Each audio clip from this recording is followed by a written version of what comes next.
Наместо добра, експресниот пат Штип-Кочани во Балван донесе многу проблеми.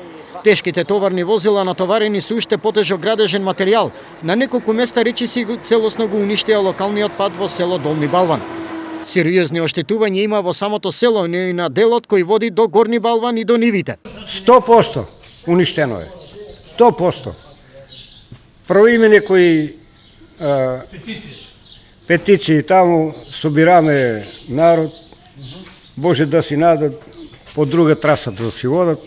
Они уопште не ни обрнава внимание и те го патува оз доле до горе на нула. Направија големи дефеци, на два пати ги сопреме. Паси они работат, а дефеците стоат неоправени. Така да селото е тотално изнемоштено више од дефеци. Овдешните жители живеат главно од земјоделие, а уништениот пат сериозно им го отежнува движењето од и до нивите. Поради ова, тие бараат итна санација на патот. Кој е направил штета, тај ќе направи кој направи штета, тај треба да го обештете, да го ново праве патот, како што е бил. Харно, ама не знам што ќе биде на крајот. Сега додека се работи тај пат, они секако ќе минат пат. Сега ја не знам дали они го правиат тоа, дали не. Гледам што на се направи, се избута. Што ќе биде, како ќе биде, нема поима. Ние не веруваме у тоа дека ќе се направи нешто да селото да добие пато. Само терат и по тротоарите терат више. Не чине тоа, викам.